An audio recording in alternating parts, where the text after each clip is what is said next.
and welcome back to the show. We got another horror movie for you guys. It's actually a sequel to a horror anthology that was made. When was the original one made? Like in the mid 90s? 1995. It's a sequel that no one really asked for. What would that be? 23 years later? Nobody really N- wants it. But Now, in all fairness, I asked for this a long time ago because I really enjoyed the original. Of course, we're talking about Tales from the Hood Part Two. You know what's weird? When you first announced that you were going to do horror film reviews, you were talking about more obscure '80s horror films. yeah, We haven't done a single one of them. that's true. One of these days we will. We suck at this in more ways than we like to admit. That is Uh, true. yes. Uh, so Tales from the Hood Part Two. Oh, where do I start with this fucking movie? Oh my God, this movie is something. First of all, let me just start off by saying Spike Lee can suck my dick because he was the executive producer on this movie, and you could tell he had a hand in some of these stories. Yeah, it's typical Spike Lee shit. Um, Let me start off by saying that I really enjoyed the first one. It was actually one of my favorite anthology horror films when I was growing up as a kid. Oh, Uh, Believe it or not. In fact, when I signed up for that Columbia House, the tape oh deal, yeah. it was one of the movies I picked from there. I was like, damn right. And I even remember the VHS copy had it was cool. It's not cool by today's standards, but like the cover of the VHS tape was like the sunglasses were reflective and everything. Oh, Really, really neat. yeah. That's one of the ways that you kind of tell if a movie was like how much they were going to put into a movie is by the box art back then. Because if they had really Uh-huh. cool box art, I mean, not only graphically, but oh hey, this one's Uh, got kind of a 3D feel to it. yeah. You kind of knew they put a little effort into things. Now it's been a long time since I seen the original, so maybe one of these days we're gonna have to review the first one just to find out. But I have nothing but fond memories of it. I thought it was a really well made horror film. I'm sure the special effects don't hold up by today's standards, and hell, even some of the story doesn't. But yeah, Yeah, so the I really liked it too. It was, I don't know. I think some of the graphics and stuff they might still hold up today because I remember the police officers that killed the black guy who was trying to help out the community. I remember a lot of that uh, stuff being practical effects, and I'm a huge fan of practical effects over yeah. CGI. Yeah, definitely. Well, who isn't these days, especially with horror films, So some things I can see, having to be CGI, but you know, with horror films and death and stuff, and like, just death scenes, practical effects are always the way to go. Oh, absolutely. But in like big budget action movies, of course you got to do CGI. Yeah. Anyway, speaking of CGI, oh, that opening CGI. Oh my God. You just knew what you were in for. The All second those damn that skeletons. the spooky skeletons were just going nuts and That was the only thing I could think of when I was watching it was that fucking spooky, scary skeleton.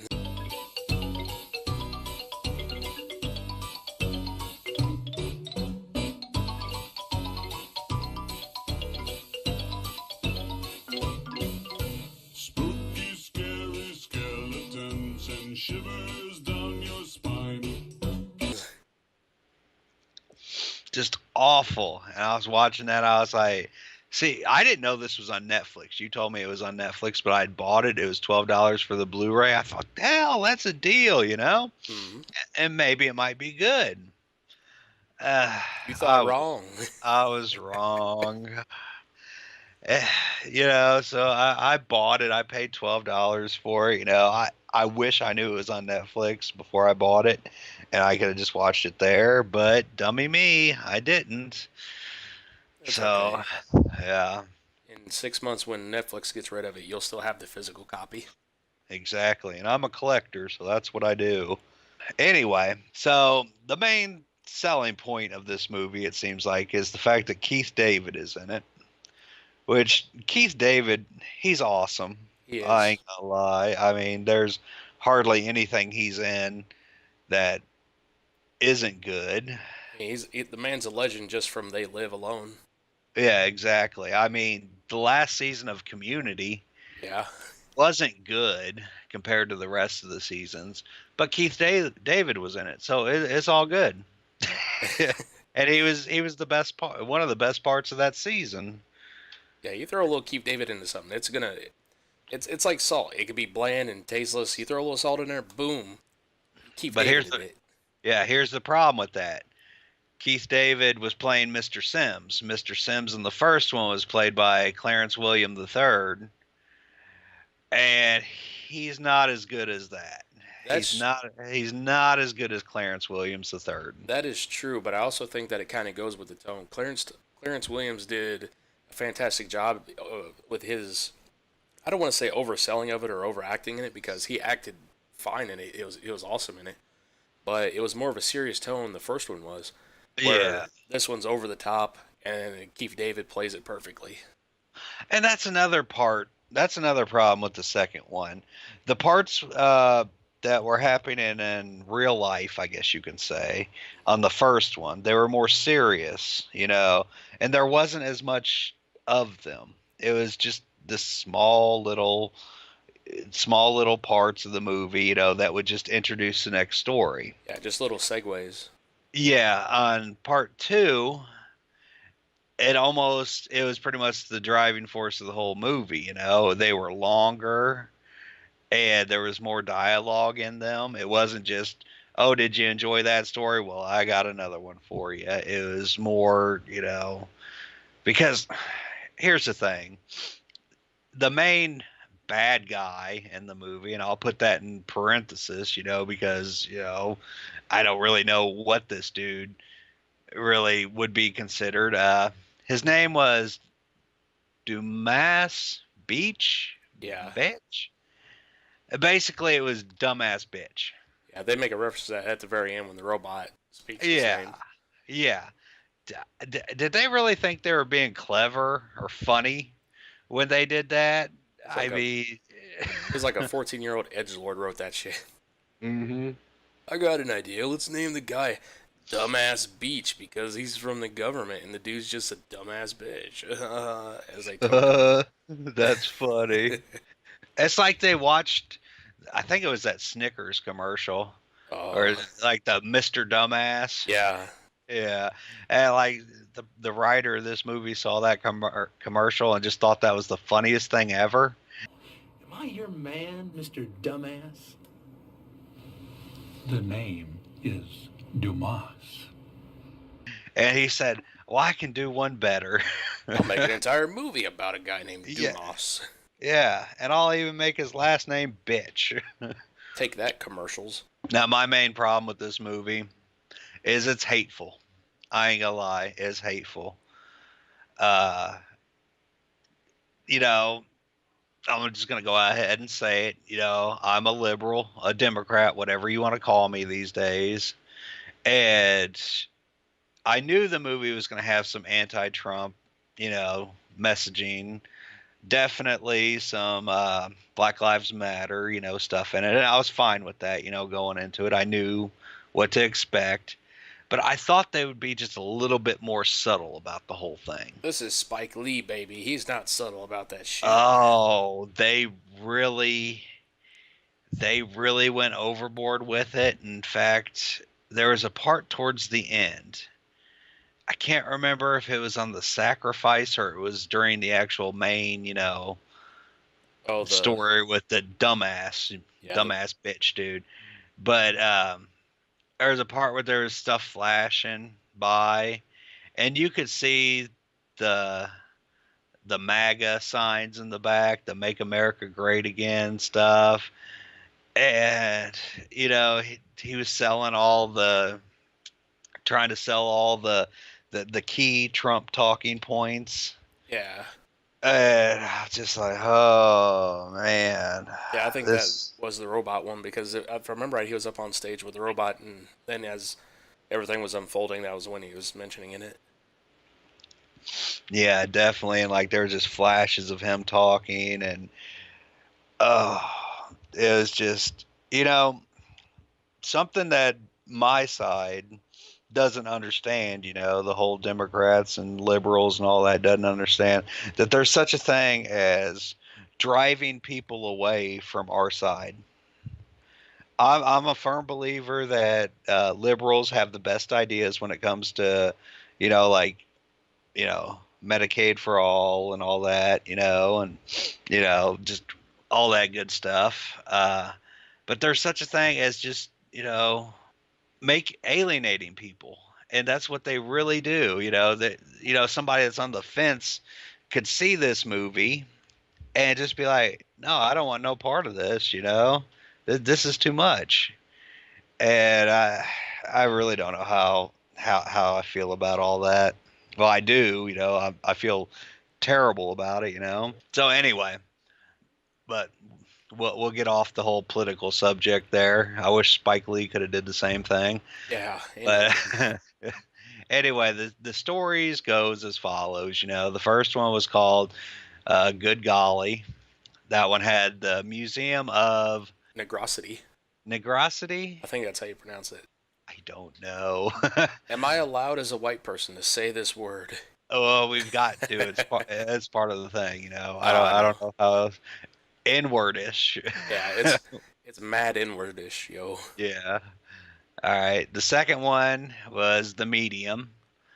The third one was called Date Night, and the fourth one was called The Sacrifice. We'll start off with Good Golly, obviously. It was the first story. What'd you think of this? Usually the first one is the best place to start. Mm-hmm.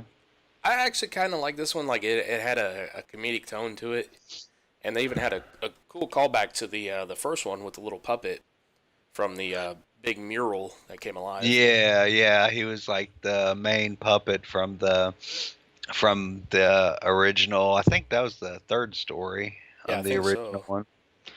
They were like the souls of slaves entrapped in dolls or something. Which that whole scene that gave me one of the funniest lines of part one. It's like they're the dolls, the dolls are trapped in a dollhouse. And the dude just kept saying dolls a whole bunch. Uh-huh. I love that crazy old man. Yeah. But yeah, this one they take a trip. It's two women and a guy. I'm kind of cheating a little bit. I'm looking up their names and all that good stuff. Aubrey and Philip Yeah. Yep. and Zoe. They all take a trip together. Now And, it's important to note that Zoe was black. The other two were white. Yeah. And she had been, I'm going to use a term that I think Spike Lee would be all right with. She had been Caucasianized and was pretty much in awe at some of the things that were in this museum, which was just basically a museum of these things that were. I had never known the term golly to actually be anything. It's actually a real thing. I had never known it. Yeah, gollywogs. Yeah, I'd never known that. I always just heard the term golly and just thought it was, like a, geez, golly. That was the only thing I knew it of. Yeah, but anyway, the white girl, Audrey, she's in love with these things. It's something from her past. It's something that she just loved. I think she said like her grandma gave her some. Racist ass grandma. Yeah, exactly. So she's just infatuated with these things, and they're nostalgia to her, and she wants one, and so she goes there, and she finds one. But the dude who runs the museum, he's doesn't want to hand it over. He doesn't want to sell it to her. Yeah, he's like, this one, I can't remember if that one particularly had been through a lot or if it was just in general, like what they represented.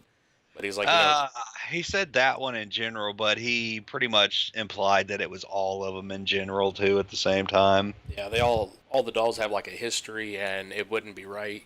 He's not going to sell them and told him, I don't think I don't understand how he made money off the place or how that place stayed open because he didn't charge him to get in. Yeah. He doesn't sell anything. Well, So he's keeping racism alive. Which is, It, it's a museum of hate, and I can understand why those places exist.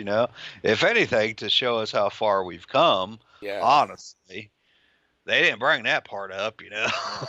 Oh no, it's all like, hey, white people, y'all did this. You should feel really bad about it. Suck it, white people. uh, but I do kind of feel bad about it. Even though I had no part in that. Yeah, So I it makes you sympathize a lot with them because it's kind of like, yeah. man, history was fucked up and people used to do some really mean shit to each other.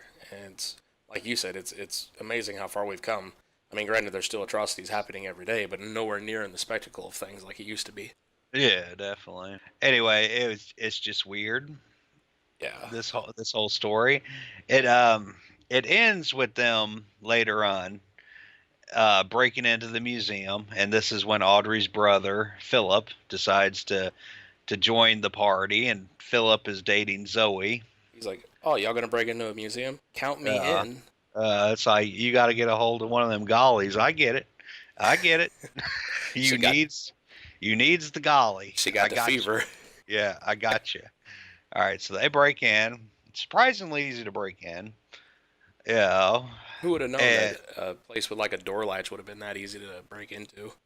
yeah, and, and what happens inside is just crazy. Is the only thing I can use to describe it. First off, they end up finding like books and stuff. Yeah, and the white dude starts reading it. He starts reading it, and it gets to the N word, and he has problems saying it. Around a black person. Even though I thought it was just because he couldn't read too good. he's dating that black girl, so Yeah, it was just weird. Like, if I remember right, didn't he look over at her kind of like, hey, yeah, exactly. He looked over at her like, I didn't mean to say it. I'm sorry. it just came out because it was words on the page. Yeah, exactly. And then they find that whipping post in there, And and things so turn oddly erotic for a second. yeah, the black girl goes over to the whipping post, and he starts lightly beating her with the whip and everything, and she's enjoying it. The white girl Audrey, she steals the golly, Yeah, the original and one that she had her eye on when the one dude said no. it's in a glass case. She can't get it out of the glass case. And then all of a sudden, that whipping post just falls over onto Zoe. Oh, yeah, it looks like payback is my bitch.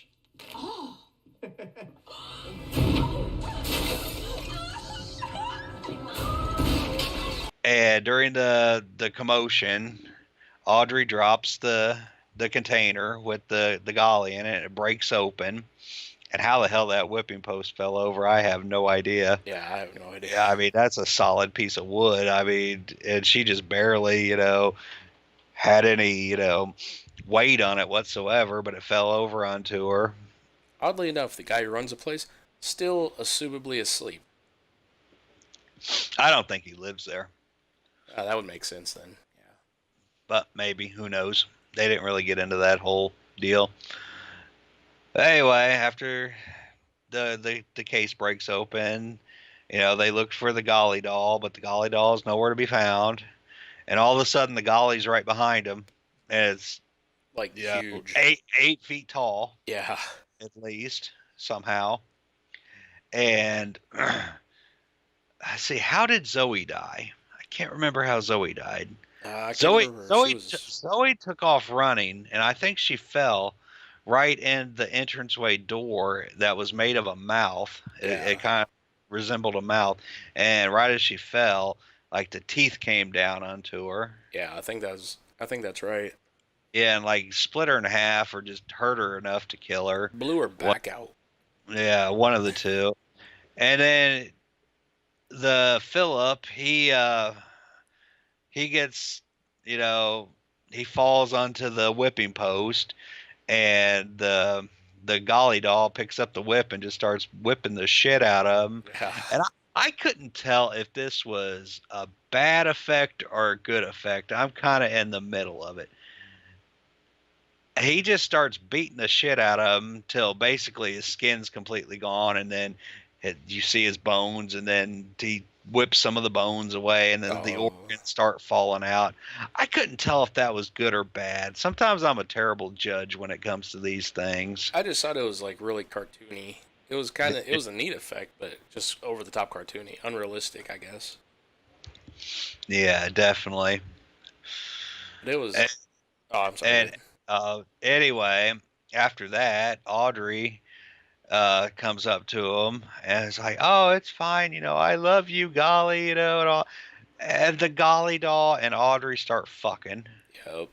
You figure she'd be more concerned about her brother and her best friend dying, at the hands of this doll, but whatever. Well, you know what they say. A bitch gotta fuck.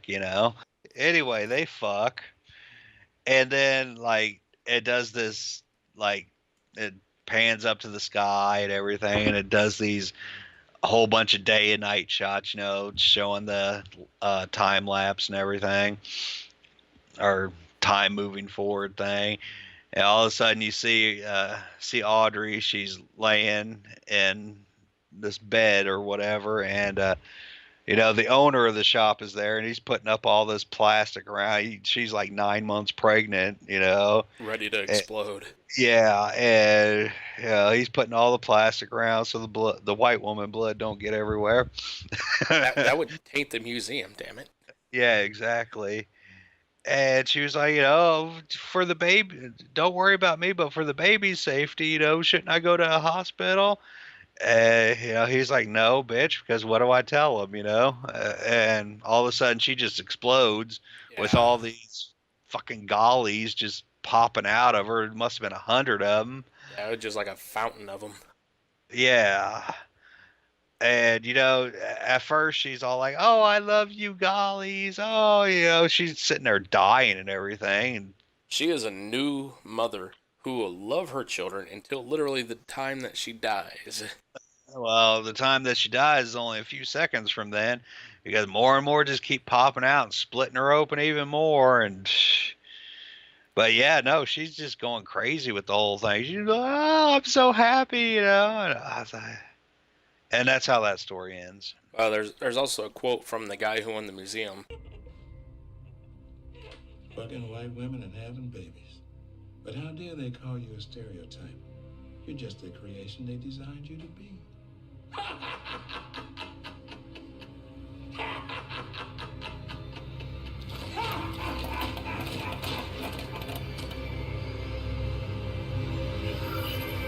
Which, that's just weird. I I don't. Okay, we'll just go with okay on that one. Because, I mean, like, if they wanted to get into, like, oh, like, kind of racist territory, there's a lot of stuff you could do. I'm not going to because it could go dark really quick, but Yeah.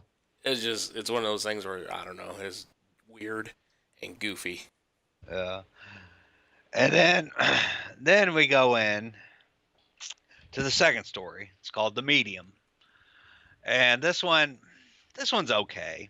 I like this one a lot. I mean, I don't have anything against this story, It's a little dumb. I mean, It yeah, is. but uh, nothing like bad about it whatsoever. Um Basically it starts with these guys shit.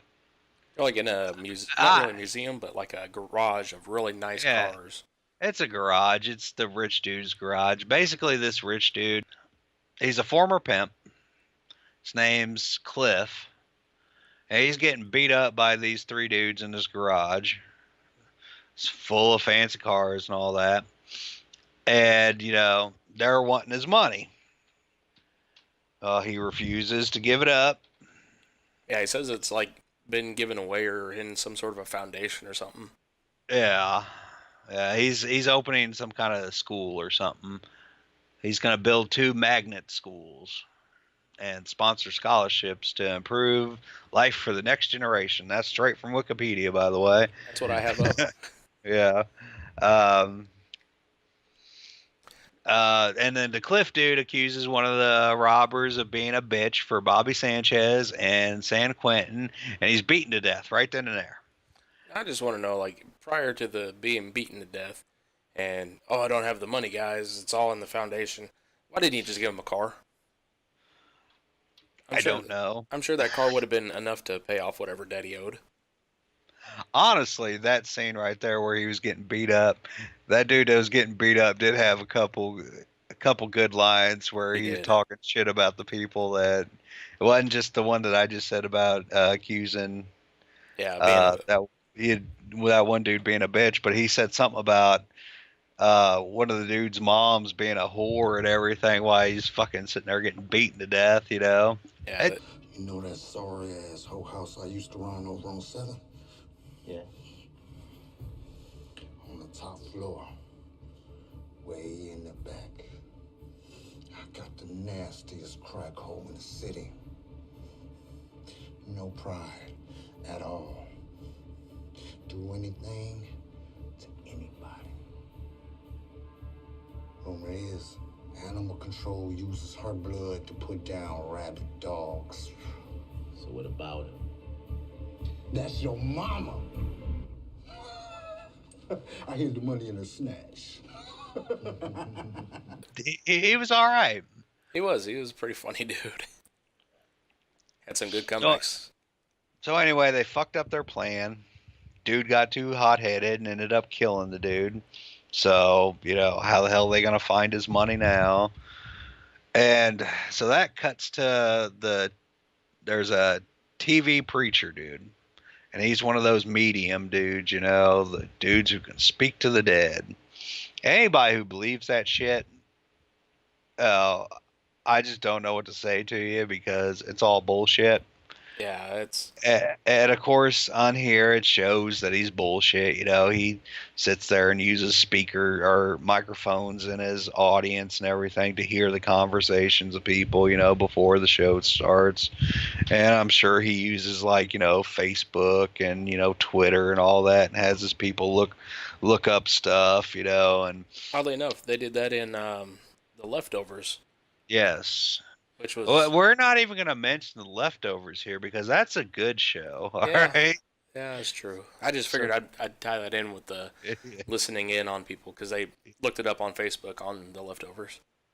That's how they would pull their media and stuff. don't taint the Leftovers by mentioning it when we're talking about Tales from the Hood Part 2. Okay. Anyway, he's doing the whole crooked bullshit, the same thing all mediums do, especially the ones that are on TV. Anyway, one of the gang members that yeah, I think it was actually the one that ended up beating the dude to death. I think so. Yeah, he's watching it on TV and he's like, "Holy shit, the answers to all our problems right here on TV." And so he calls his friends up, like, "Oh, I got the answer to all our problems right here. This dude talks to the dead." Now, I don't know if I'd call this a plot hole or if it's just really stupid, but these are three grown ass men. And they're going to sit there and actually believe in this bullshit. Not one of those three dudes were just like, "Hold up. We got a problem here, man. This stuff ain't true. This is all a scam." Well, it kind of comes up a little bit later, possibly, but then the dude diverts it, and then he actually does get possessed. Well, yeah, he does. That was just by pure chance, Yeah. But how are none of these three grown men, gonna sit there and not one of them's gonna speak up and say, "You do realize that's all a scam, right? I think we just need to cut our losses on this and just move on." Yeah, none of them question the validity of anything. It's just like, you know what? Psychic, that's what we're going with. Yeah. So anyway, they break into the dude's house. They use Cliff, the murder victim's fiance. Was it his fiance or his wife? I think it was his girlfriend. It was something like that. They use her as pretty much a trap. She knocks on the dude's door and he answers it. And she's a very beautiful woman and everything. And, you know, She yeah, she seduces him a little bit, and and then they come in behind her, and and then the fun starts to happen right then and there because he they tell him his plan, like, oh, you speak to the dead, so you're gonna talk to Cliff, and you're gonna find out where all the money's hidden, and If I remember right, I think he even said like, "Hey guys, hypothetically, let's say I was a complete bullshitter and none of what I do is true." I think he even like said that roughly, and they're like, "Well, then yeah, I suppose we'd have to kill you."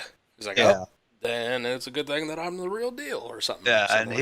he was definitely very nervous about all that, and he goes in the bathroom, he hypes himself up, to get ready to do this. And so they perform the seance and everything, and all of a sudden it works.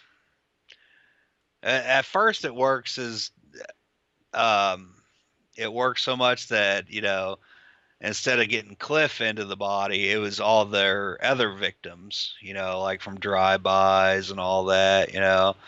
and they would just show up, in this dude's body, and like, why'd you kill me for, blah blah blah, and then Cliff comes out, and In my opinion, that is when shit starts getting really funny. yeah, I don't really remember it too well as far as, what all was said after that because honestly, yeah, I said it wasn't a bad thing, but a bad episode or story, but I don't know. It just kind of went off the wall there. I remember the little dick joke. Like one of the robbers is pleading with him, like, "Come on, man, you got a body bag. You're technically alive." He's like, Except my dick was bigger before. Aw, man, that shit way overrated, man. Ain't that right, Sandra? And let's see, the deaths I remember on this one. I remember the one dude, he ended up inhaling all that glass, didn't he? Or "Yeah, chewing it or eating it. yeah." I can't remember if he Yeah. chewed it or inhaled. I think he might have inhaled it. Yeah.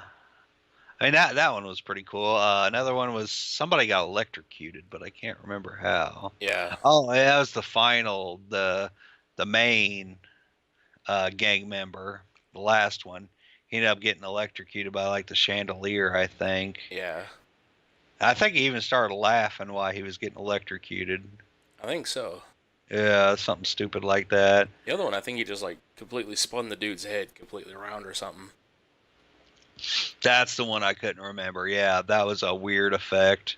Yeah, And anyway, the rich dude, after that, he goes on to live a happy life, still being in that white dude's body, still doing the medium thing, only now he's even more successful because he actually really speaks to the dead yeah. because he is dead. So, I think for me, the reason why I like that one because the campiness was played up. It didn't take itself super seriously.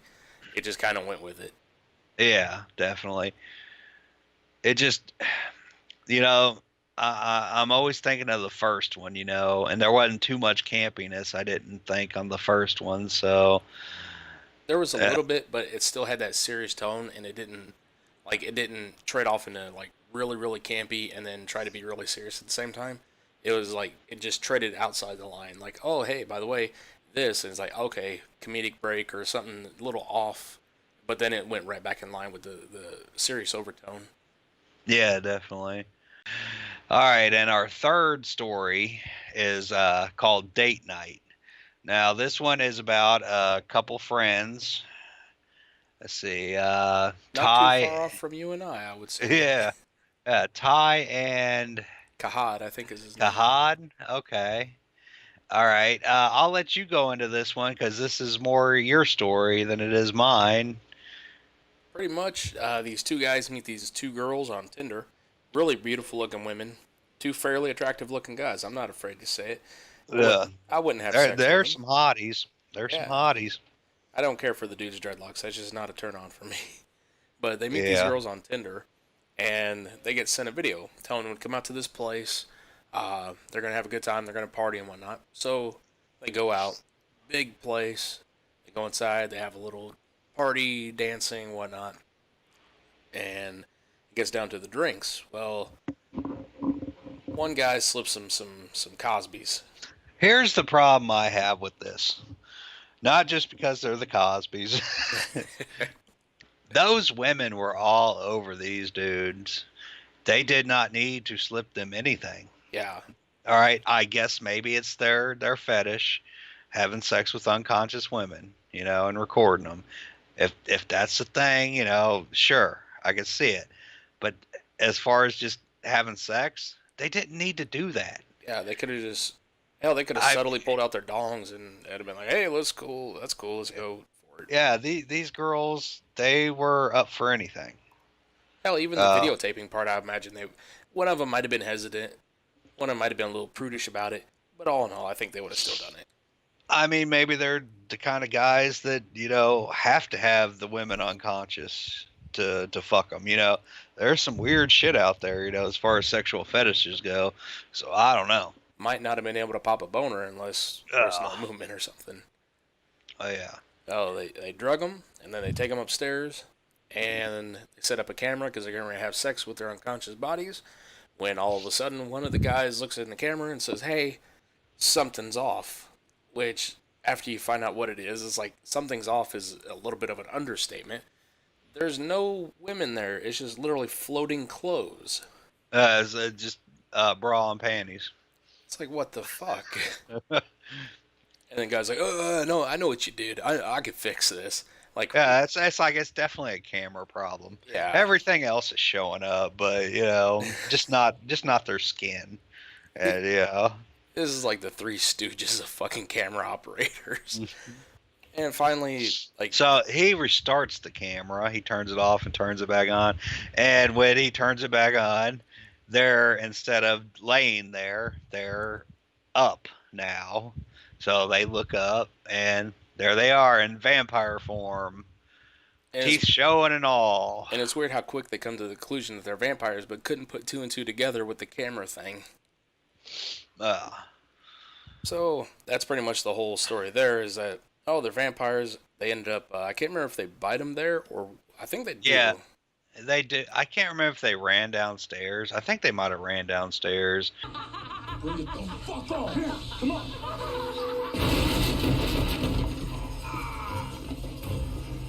But anyway, they got them. They bite them, start sucking their blood. They pass out. They wind up, I'm guessing it's in the basement. That's where I'd keep all my undesirables. Yeah. And they explain they wake up there and they're all weak and everything. And then they show up on a video. I just now realized this. They show up on a video screen and they're talking to them about, we bite all these people, they're all predators from the internet and everything. We bite them and we drain them. Most of them have the courtesy to die, but for the ones that don't and turn, we keep them down here. Yeah, we keep them down here and we feed them the scraps. So, and then there's a whole bunch of vampires there and wanting to get at them. And then the gates open up and they get eaten. The end. It's pretty much like if Chris Hansen was a vampire and a lady. Right as soon as I said that, I realized the plot hole. The plot hole that, yeah, it's even bigger than I thought. Yeah. The major plot hole with this one is, in order to get them to come to the place, they send them a video.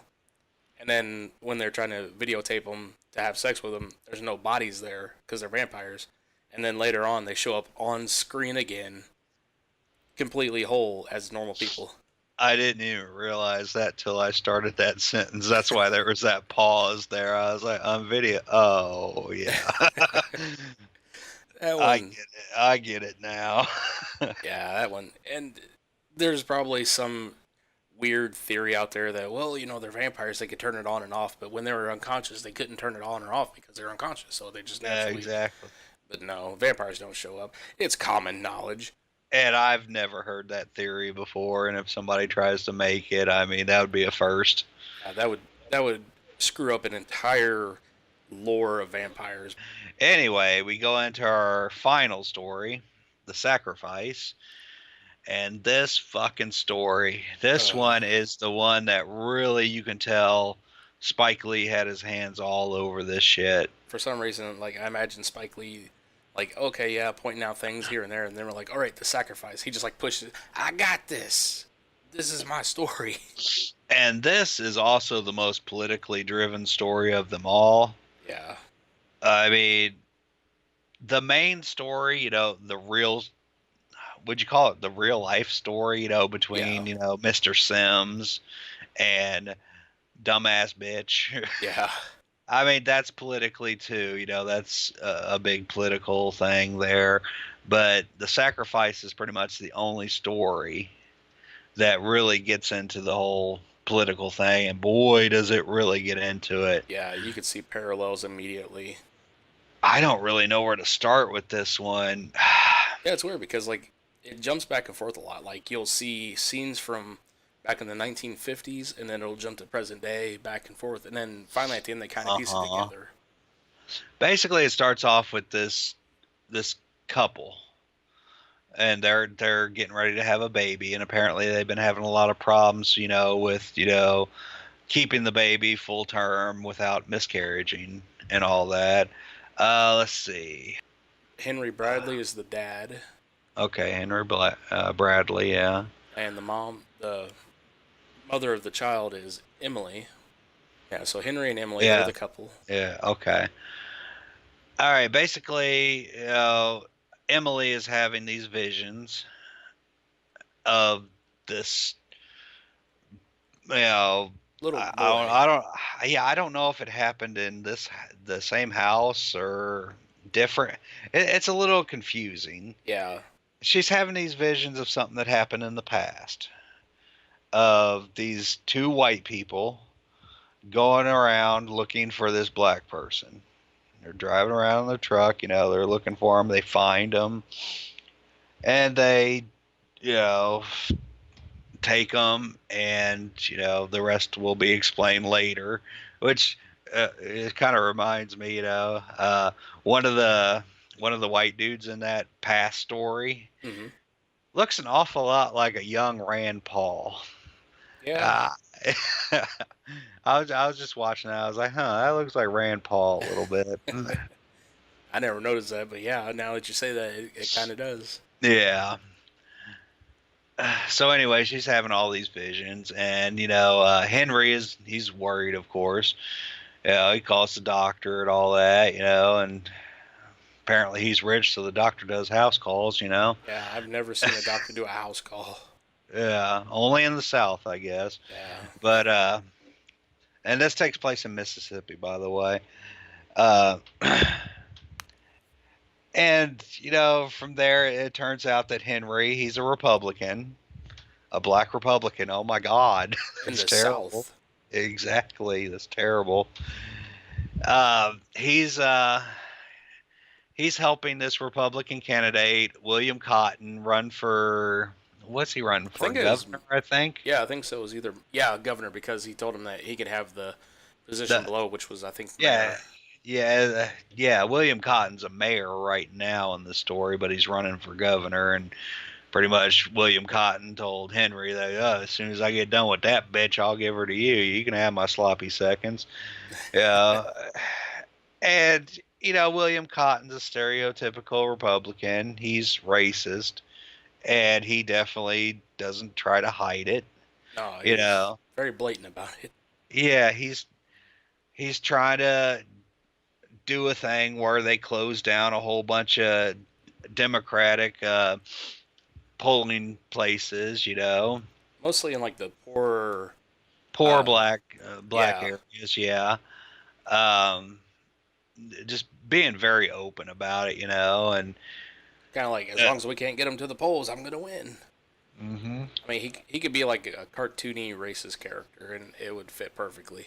Basically, yeah. I mean, he even, like, when he got on stage, or not stage, but he, the whole thing was leading up to this fundraiser thing for William Cotton, and Henry, he was throwing William Cotton a fundraiser at his house, and the whole event's leading up to to the fundraiser and everything. And during the fundraiser, William Cotton got up there and spoke. He's an old white dude, Republican.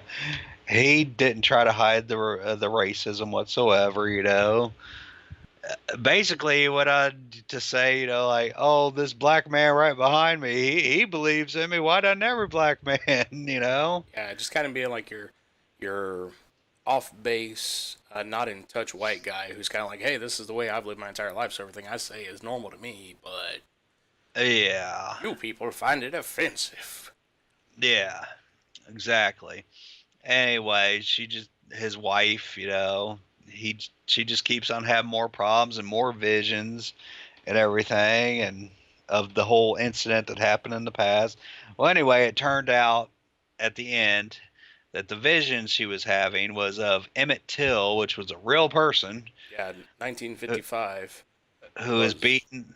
He was beaten and lynched for speaking to a white girl in Money, Mississippi. Now, if I remember right, and I could be wrong on this, I've read somewhere, and this may not even be the case. Somewhere down the line, whether it be this one or a different case, the woman who said that he had talked to her and offended her and everything, like lied about the entire incident. Yeah, there's been a few of those. I think it might be that one, but I think that one was a rape case, honestly. Yeah, now that you say it, I believe that's right. So anyway, and Henry's mom is trying to get him to switch sides and everything. Like, you can't be Republican because, they're taking away Democratic voting places and everything. Which I can see her point. Like, don't make it harder for people to vote. Yeah, Seriously, don't do it. like, I hate voter suppression. I can't stand it, and we've been doing it a lot, so I can see that part of the story. But this whole story is just nothing but a big plot hole. yeah, there's a lot of stuff that's just kind of, specifically the end. The end is dumb as hell. So anyway, his wife just keeps getting worse and worse. They eventually bring a voodoo doctor because you gotta have a voodoo doctor there. Always got to have one in these types of situations. And he sees the entity, this thing that's causing her problems, and it he talks to it and everything, and they find out what's going on, and well, they want the person, Emmett Till, wants to talk to Henry. Won't talk to anybody else. Won't do anything else because basically the baby keeps getting smaller and smaller. Yeah, I don't really know why that is. ghost powers. I don't really understand that. But anyway, the baby's getting smaller and smaller. So finally he breaks down. Henry breaks down. He goes and talks to Emmett. Finds out that this and that, I can't remember, was that before or after he got attacked by the alternate timeline KKK? I'm wanting to say it was before because I think it was like he talked to him and then he kind of explained a little bit about it and then he went back to present day upstairs. Yeah. Yeah, it's basically like went out there, talked to him, like, of it's all about making sacrifices. Respect the sacrifices that's been given. Respect the sacrifice. Respect the sacrifices. Respect the sacrifices gifted you. Respect the sacrifices gifted you. Respect the sacrifices gifted you. Respect the sacrifices given you. Respect the sacrifices given you. Respect the sacrifices given you. No, stop! Basically, he's like, hey, if you don't stop doing what you're doing, I'm going to fuck up your babies. Every one Yeah. of them. He's basically said that if you don't stop doing what you're doing, then I'm not going to make my sacrifice. And I'm going to apologize to that white man way back when, and he's going to let me live. Basically is what he's saying. And so he's like, oh, okay. And then all of a sudden the KKK police show up, and It's like the alternate timeline if Emmett Till would have lived. hmm This is what the South would have became.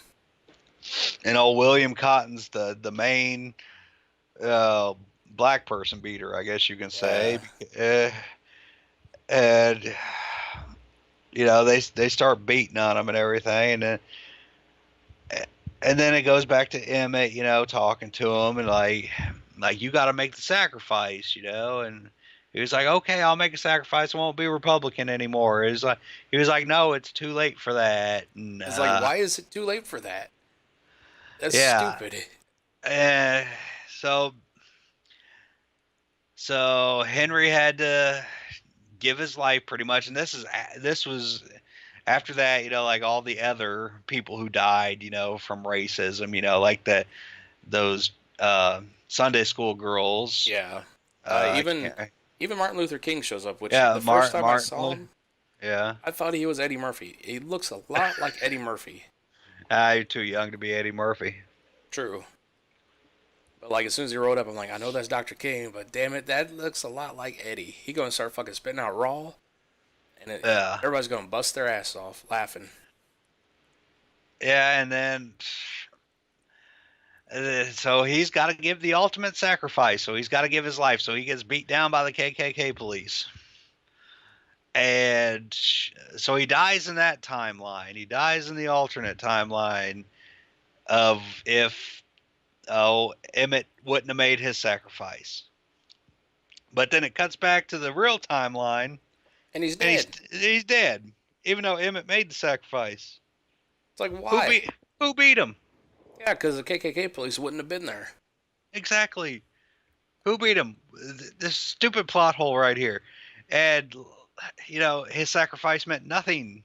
Yeah, he literally died, like, assumably before their eyes, just started laying on the ground, bleeding to death, twitching probably.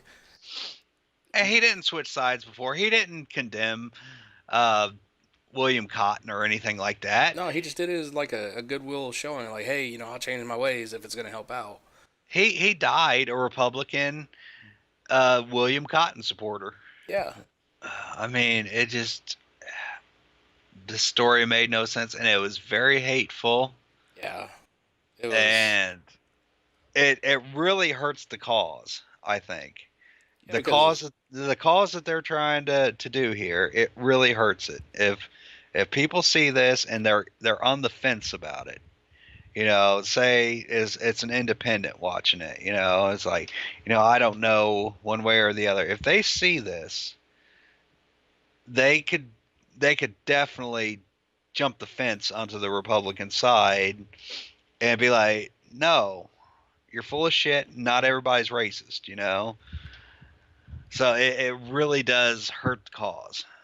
like But even racism and political portions aside, his death did absolutely nothing because the dude's still gonna go be governor. yeah, exactly. It is a I mean, pointless death. you had a better ending for it than I did. What was your ending? What he should have done was right before, well, not even before, right as soon as they come up and started hitting him and everything, he should have yelled out at Emmett and said, okay, I got it. Pretty much what Emmett said, no, that ain't going to work. It's told him that he's going to run against him. I was like, all right, I completely disassociate myself with Cotton. And then, warp back to present day, just kind of like the boom, he's back to present day. Cotton shows up. He's like, hey, I got something I got to tell you. I can't run your campaign anymore. And of course, Cotton being, why not? Why can't you run my campaign? He's like, hey, it's going against everything I believe in, and it's not for me. I got to stand by what I believe in. And of course, then he would have been like, all right, fine, but you're never going to be able to work in this state again and all this. You'll never have anybody that'll pick you up as a campaign advisor. I think I know exactly who will. Warp to about, let's say 4 years later. It shows Henry and Emily. They have their baby. They're walking through. They're getting prepped up. Somebody comes by, hands a set of notes and stuff, says, are you ready for it? He's like, yeah, I think I'm ready. He goes out there, and you kind of think, okay, because there's somebody else at the podium. So, okay, he's become an advisor to somebody else, but he goes up there, and they're like, now introducing your next governor of Mississippi, Henry Bradley. And then he gives like a big compelling speech about There needs to be unity in the community, and we need to stand up to those that are going to tell us to sit down. Well, you know what? We're not going to take that anymore. And with me in power, well, not in power, but the changes I'm going to make while I have this office are going to benefit everybody. And just they had this chance to make this huge impact in this cool speech, but they threw it away. Yeah, they sure did. In fact, I'd change the skip 4 years to skipping 6 years and make president. Yeah. Like, are you ready Would have for been it? even better. Would have been even better. But Yeah. they didn't do that. They went with the violent, hateful route, which is fine because it's a horror film, Yeah. and you never see too many anthology series With a good with ending. happy endings on any of the stories. I mean, maybe the Twilight Zone. And even then, some of those are pretty warped. So, like, Yeah. the good is still kind of messed up. Mm-hmm. Yeah, that was just a terrible story. It started out alright, and then Yeah. once you started looking at it, like, I understand it's meant to evoke emotion because it happened. Stuff Like that actually happened.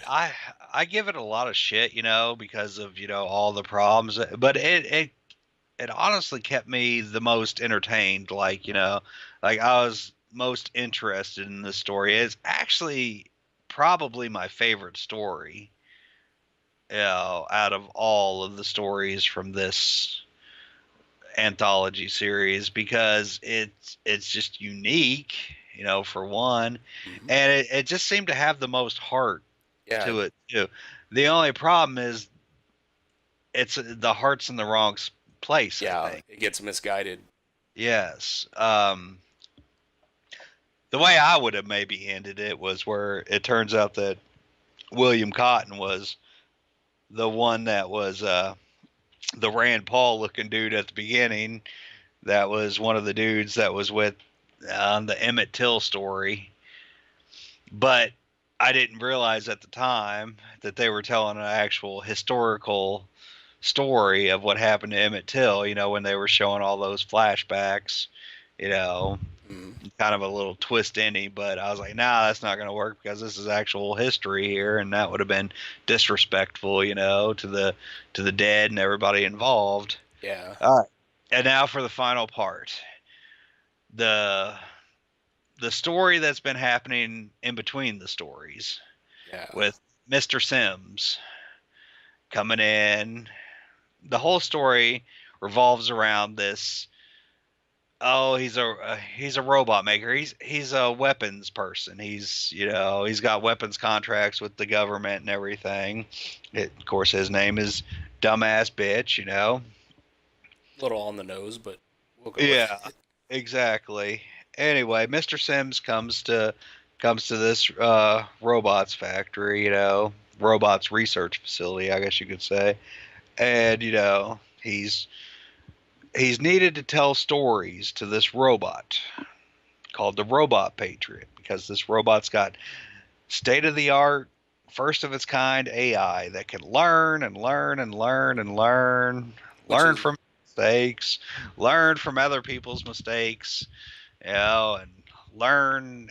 He's a learning robot. What can I say? he's one of them that are fancy learning robots, Mm-hmm.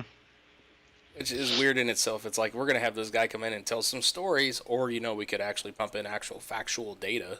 Exactly. So they bring this guy in, Mr. Sims, to tell the robot stories, and that's the stories, of course, were the ones we just went through with you, and Yeah, like you just said, why not just fucking hook it up to history books?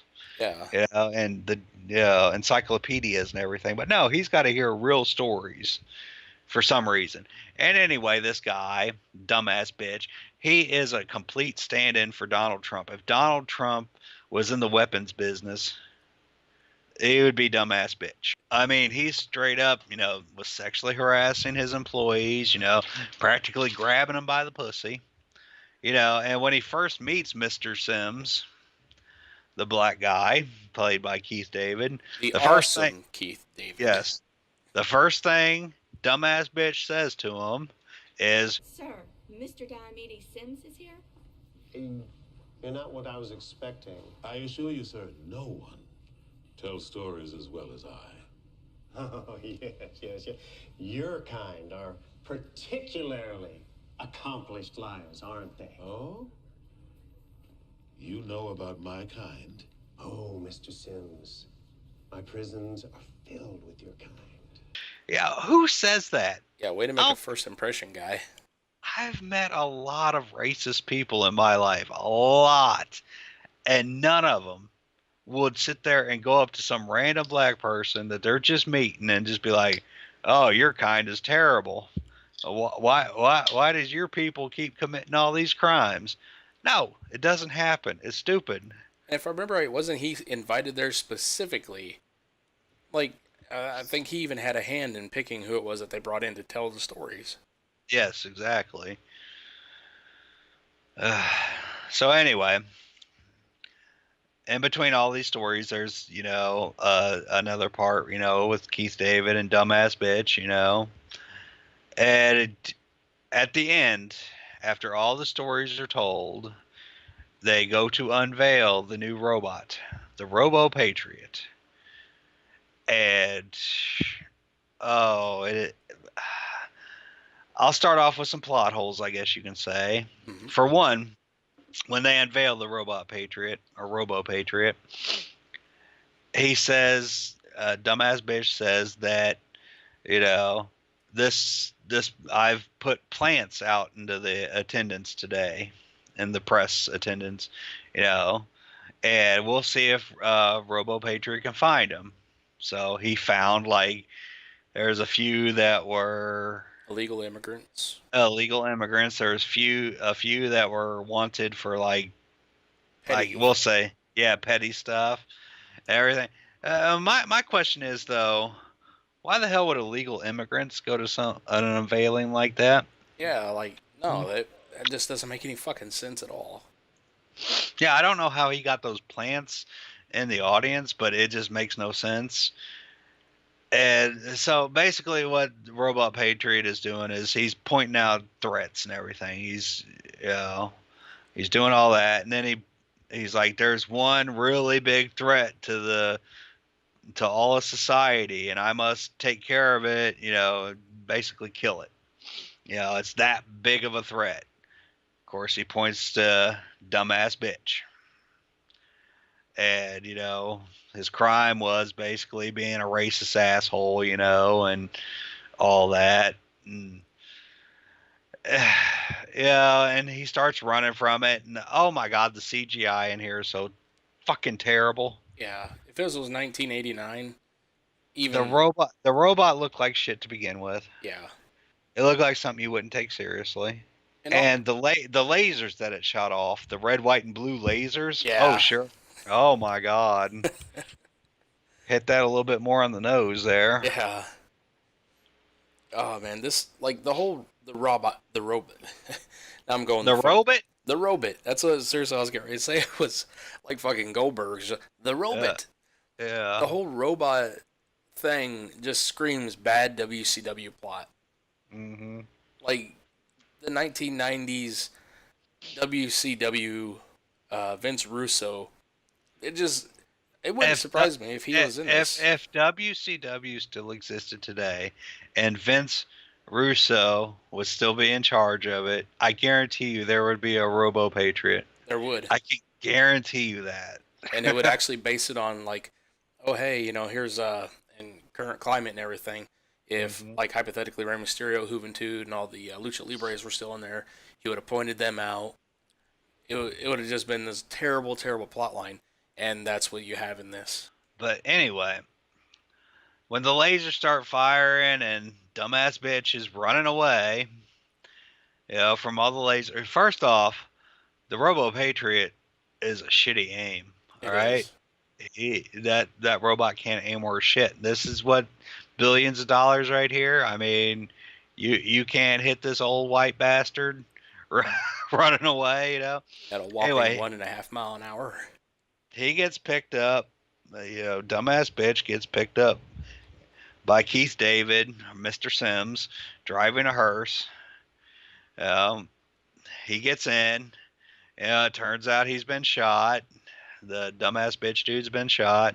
Anyway, it just does the same ending from the original Tales from the Hood. It's like, oh, you died. Now you're going to hell, for the crimes you committed, and blah blah blah. In a big The over end. the top theatrical Keith David delivery. This ain't no joke. This ain't no car. I ain't no nigga. And your worthless soul is no longer alive. Mr. Dumas speech. Welcome to hell, motherfucker!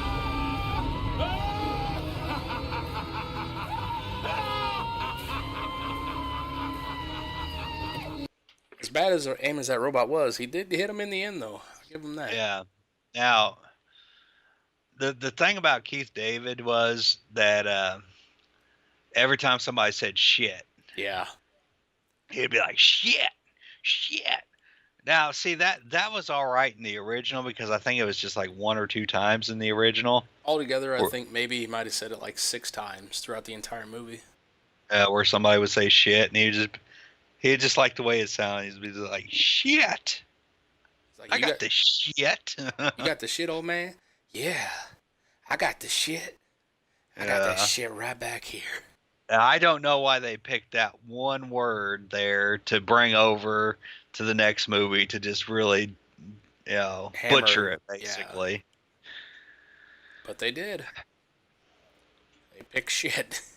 Maybe they was a foresight for like what this movie was. Shit. Excuse me? Don't understand shit. Ah! The shit! No, Mr. Beach. They do not understand the shit. They do not understand the shit at all. In fact, no one really understands the shit.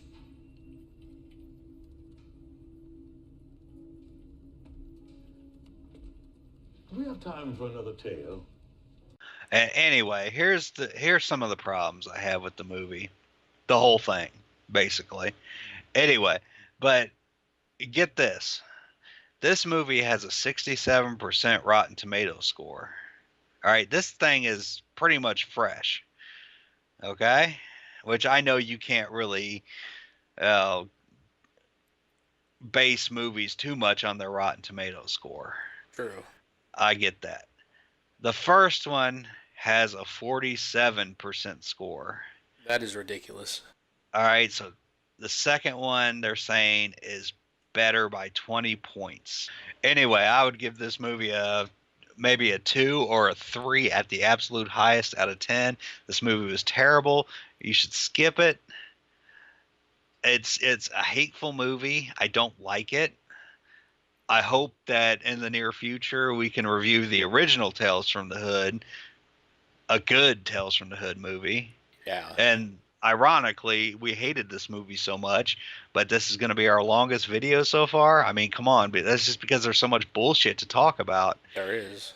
Skip this movie. But at the same time, maybe watch this movie since it's on Netflix, just so you can see. Yeah, you're not going to have to pay for it. I mean, you're already paying for Netflix. Might as well just... It's like a shit show. You just can't help but watch. And and just watch it and think, if you're going to make a movie, and if you want to hurt your cause that you're trying to do so bad, make it just like this movie. But if you're wanting to help your cause, make it the complete opposite of what they did. Because all they did with this movie is hurt their cause. Yeah, it painted fuck things in a this poor movie. light. Yeah, personally, I was going to give it an F+, which I know in the normal grade scale doesn't count, but I'm going with the plus, regular, and then minus. I was going to give it an F+, but because of Keith David, I'm giving it a straight D. I mean, that's your opinion, but Keith David didn't even help this movie as much as... Well, he's the only reason I gave it a 3. Yeah, or maybe even a 2. There's 2 redeeming factors of this, and one of them is Keith David. It's pretty bad that Keith David is the That's how bad this movie is. Keith David is the best part of this movie. But Keith David plays a character that Clarence William III did better. Yeah. I mean, come on. I still think it's But because of the tones of the movies, but in grounded realistic, yeah, Clarence Williams did it better. Keith David was over the top, yeah, he was. but that's why I like Keith David because dude's funny. Yeah, he is cool. I ain't gonna lie. Anyway, that'll do it for this week's episode. Hope you guys enjoyed it. I can only imagine how long this video is going to end up being at the end. Anyway, I'm going to the station. Does anybody want anything? Yeah, the shit. Yeah, the doo-doo, the poopity pop.